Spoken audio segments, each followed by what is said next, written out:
Mr. President. Mheshimiwa Rais, karibu. Habari yako? Salama sana. Mambo namna gani? Asante. Thank you. Karibu. Kwa salama? Kabisa kabisa.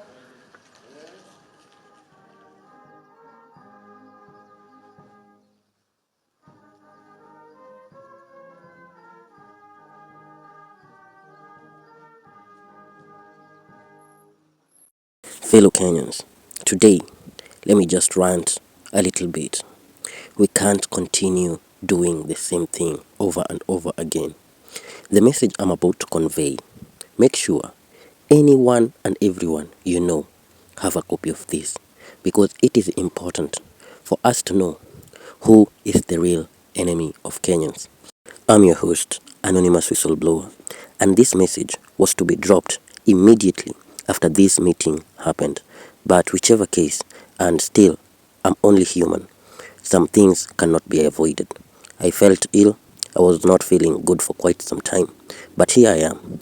Now, tell me, do you think that this re-emergence of the former president and Mr. Wantam was a coincidence? Or do you think they feel good, or they are planning good for the best of the African people? Because this meeting, in quotes, was to keep peace in the DRC, Democratic Republic of Congo, which of course it is an irony to say that, because when you look at things in their own country, things are not well at all. Chaos ensues every day. There are many things that are happening in this country. So when they try to lend a hand to a falling country, then you ask yourself, when your house catches fire and your neighbor's house catches fire, which house will you rescue first? Will you go for the neighbor's house, or will you start saving your own? Because Kenyans have been toyed a very long time. Kenyans have been used as pawns to enrich other people, to further other people's interest. And do you think these people are enemies? No, of course. Because everything that is done there is just for show. It is just for the cameras.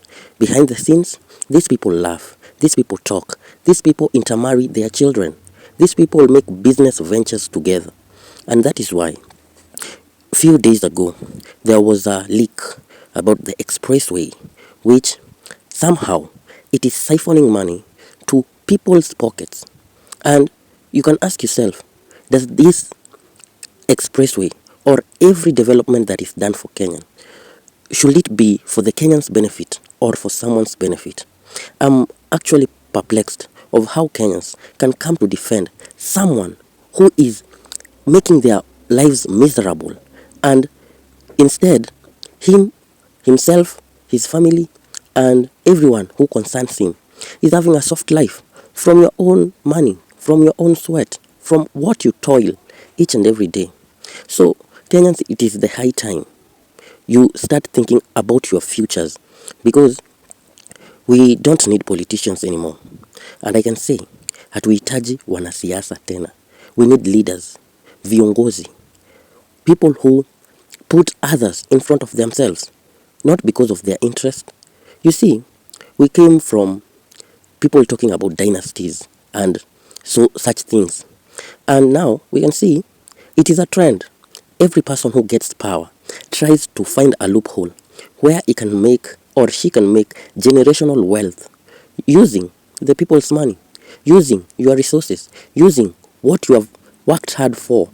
Imagine, these people don't even care about you. They care about themselves. And when I say this, I see people coming after me. And I'm telling you, this re-insurgence of Uhuru Ruto, you have to question yourself. Was it about, peacekeeping diplomats, or was it about their own interest? Because even after they talked about the peace, that was just maybe a cover-up to make the media, have a story to say. But behind the scenes, do you know what they were talking about? Do you know what plans they had? Because when they met, you people thought that these people are enemies of how they talk to each other on social media and, for the TVs. But these people actually get along quite well. So it is so sickening to see people fighting each other for other people who don't really give a flying F about them. And Kenyans, sometimes we act like dumb people, yet we are the most intelligent people in Africa. In the whole of Africa, Kenyans are the most intelligent. And I will tell you why. Because each and every country in this continent has a fair share of what they do and how they express themselves. But when we talk in terms of democracy, people of Kenya are quite literate about governing and such things. But it comes to one thing. These leaders, so-called, viongozi, use that to manipulate the masses, use that to their own advantage. They use anything and everything at their disposal to make you their slaves.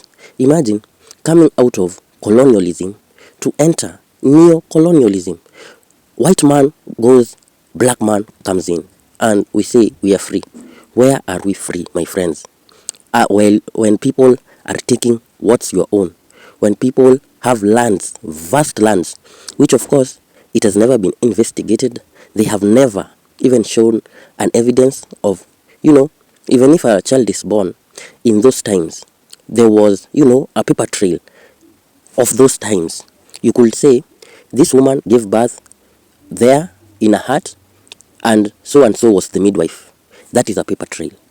But now, when you ask these people where they are acquiring land, they can never tell you. You can see other people on the social media saying these people are land grabbers. Now, no action is taken. Injustice upon injustice. And the thing is, Mr. Wantam learned from his predecessors. Because if his predecessors did the same thing to Kenyans, and they made something out of everything they did in that office, why not him?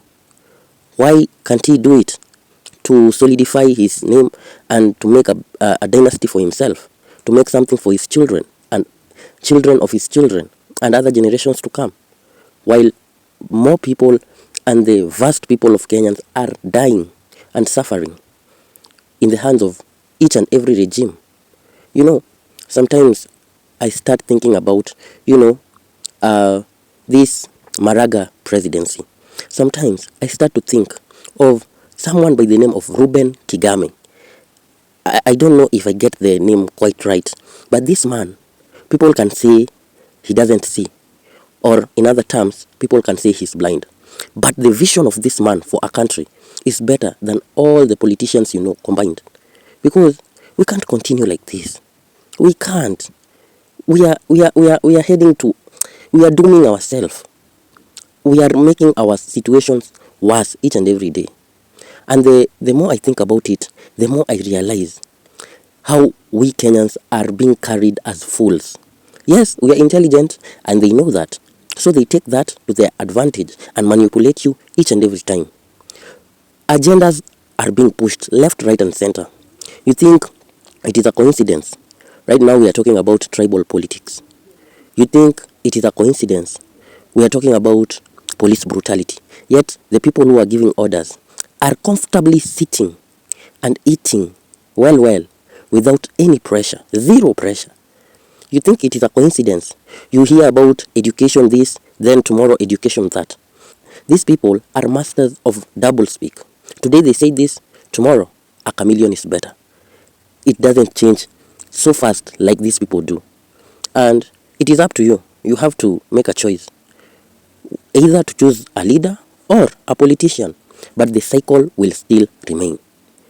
Why can these people be prosecuted? Why can't we question about their wealth? Why can't we ask them simple questions? Because we made them untouchable, we ourselves. But if we made a choice, imagine there are so many countries where even billionaires rot in jail. I saw a story when this lady of ours by the name of Margaret Nduta, thank God she was acquitted, and not necessarily acquitted. She was acquitted from a death sentence and given life imprisonment. In that country by the name of Vietnam, at that particular time, Margaret Nduta was being sentenced. Do you know a lady, a billionaire, was sentenced to death? And this was a billionaire. Why can't we do that for ourselves? Why can't we impose laws which are very strict, such that people will fear to take what it is not their own. Me, I will push for reforms. Corruption will be tantamount to a death sentence. What do you feel about it? Because this partnership of since 2012 up to date, imagine when the former president Moi Kibaki left office, he left a public debt of 1.9, less than 2 trillion. But now we are talking about 11 over 10 trillion in debt. Yet we can't account for where the money has gone. We can't say how it has been used. We can't show what it has done. And yet you are there busy celebrating a person, seeing that he's there as your savior. You will be doomed. You will be doomed. You have to take a choice. Take a stand. Hapana, no, hapana. Hii imezidi. I'm telling you, someone steals 10,000, then he comes to give you 1 cent. Make it make sense. Make it make sense. And then you're praising them. Who are they? Who are they? Kwani hao ndio akina nani? Hata nyinyi fikirieni, tumieni akili. Acheni kubebwa kama magunia za viazi. Mko na akili, mnaona, mnaibiwa, kila kitu inafanyika for a reason. Yet you say, hawa watu tutawapigania, huyu ni wetu, ule ni wao, sijui nini. Come on. You people are so dumb. Very dumb. Na mimi hata sitaongea tena. Hii kitu inafanya hata nasikia vibaya. Because watu wengi sana, Kenya ingekuwa mbali. These people are taking your money, wanaenda wana invest majuu. Wanaenda wanasaidia country zingine economy zao. Yet watu huku wanaumia. Mnaona wakikuja wanawapatia pesa shilingi 2. Kumbe wao kwa bank wameweka mabita billions of dollars. Na mnasema ati mko sawa? Mko sawa nao? Bas, kama mko sawa, ishini kwa umaskini. And I'm not talking for this, middle class na watu wako well off. Because unajua wanaona wako sawa, but kiatu inafinya kila mtu. Yeah. Ukijifanya ati mimi niko sawa na kuna mtu mwingine anaumia pale, huyo mtu anaumia, yeye ndo atakuja kuibie. Akupige mavisu, akupige nyoi, ukufe, uache hiyo mali yako. Unajisaidiaje? If everyone has something of his own, mbona angalia jirani? You have to think. You have to think. So, it has been your host, Anonymous Whistleblower. Let me know your thoughts in the comment section. Please like, share, and most importantly, subscribe to the channel. Till the next one, cheers.